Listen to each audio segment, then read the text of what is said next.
Assalamualaikum warahmatullahi wabarakatuh. Perkenalkan, nama saya Setio Aswin Saputro. Saya dari Prodi Teknik Industri. Baiklah, di sini saya akan mempresentasikan proses pengajian atau sizing proses industri tekstil. Proses pengajian atau sizing adalah proses melapis benang-benang yang akan ditenun dengan campuran bahan kimia tertentu agar benang-benang tersebut menjadi tahan terhadap abrasi dan mampu ditenun dengan baik sesuai dengan hasil yang diharapkan. Proses pengajian atau sizing, proses pengajian ini merupakan proses yang sangat penting juga. Pada proses ini, benang-benang lusi dikanji yang sebelumnya sudah melewati proses penghanian atau warping. Proses pengajian ini, benang lusi dilapisi kanji supaya benang-benang lusi kuat dan tahan gesek. Karena setelah proses pengajian ini, benang lusi akan dicucuk dan setelah pencucukan akan ditenun. Pada pertenunan inilah yang membuat benang lusi harus dikanji karena terjadi gesekan yang sangat banyak. Jika benang lusi tidak dikanji atau tidak melalui proses pengajian, akibatnya benang lusi akan sering putus ketika ditenun. Maka mengurangi efisiensi mesin dan kualitas kain akan jelek karena terdapat cacat kain yang sangat banyak akibat dari sering putusnya benang lusi. Adapun tujuan utama proses pengajian adalah 1. Meningkatkan kekuatan benang. 2. Mengurangi bulu-bulu pada permukaan benang yang dapat menimbulkan masalah pada proses pertenunan. 3. Meningkatkan ketahanan gesek antar benang dan benang dengan bagian-bagian mesin. 4. Mengurangi fly wash selama proses pertenunan.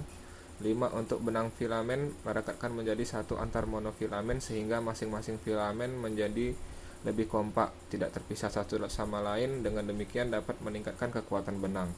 6. Meningkatkan sifat licin benang. Proses pengajian atau sizing dianggap baik apabila memenuhi syarat sebagai berikut. 1. Mampu meningkatkan ketahanan gesek benang, walau pada mesin dengan RPM tinggi.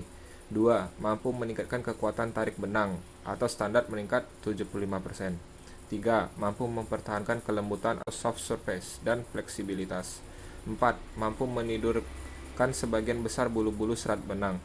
5. Mampu mempertahankan daya mulur atau standar elongation 75% dari aslinya.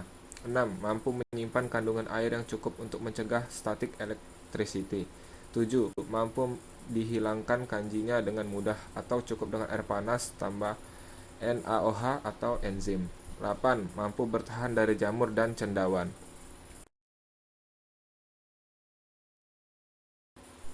Pengajian yang gagal akan menyebabkan produktivitas dan kualitas yang rendah pada kain dikarenakan sebagai berikut. 1. Benang lusi putus terus saat ditenun. 2. Timbul nep atau butiran-butiran kasar pada permukaan kain yang terjadi karena bulu-bulu serat. 3. Pada pertenunan air, jet bulu-bulu yang timbul akan menghambat gerakan peluncuran pakan, sehingga akan banyak terjadi stop pakan yang akan berakibat banyaknya stop mark maupun mispick atau cacat arah pakan, berakibat turunnya efisiensi dan kualitas. Mesin-mesin sizing dibedakan dalam berbagai hal sebagai berikut. 1. Sistem pengeringan. 2. Besarnya tekanan squeezing roll. 3. Automatisnya.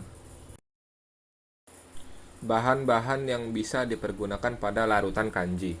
Bahan kanji utama biasanya dibagi menjadi 4 bagian dasar, yaitu 1. Air. Air adalah bahan utama larutan kanji. Bahkan jumlah air yang dipakai bisa mencapai lebih dari 75% dari total larutan obat kanji.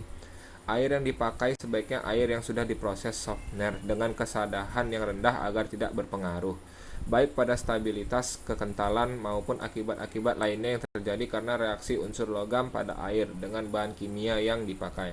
2. Starch agenis, yaitu bahan-bahan alami yang mengandung pati, seperti pati jagung dan lain-lain, termasuk modified starch, yaitu bahan pati alami yang telah dimodifikasi. Bahan pati lainnya yang sering kita tahu adalah pati tapioka, pati jagung, pati terigu atau gandum, dan lain-lain. 3. Adhesive agents, yaitu bahan perekat buatan seperti PVA, akrilik, dan sebagainya. 4. Auxiliary agent, yaitu bahan pembantu seperti pelumas, anti jamur, atau bahan anti listrik statis. Tujuan akhir dari pengajian adalah menghilangkan atau mengurangi putus benang lusi selama proses pertenunan berlangsung. Putus lusi disebabkan oleh tegangan yang tinggi selama proses pertenunan atau bisa juga karena kekuatan benang yang buruk atau rendah. Tegangan yang tinggi pada benang lusi disebabkan karena pembukaan mulut lusi yang besar. Sekian dan terima kasih.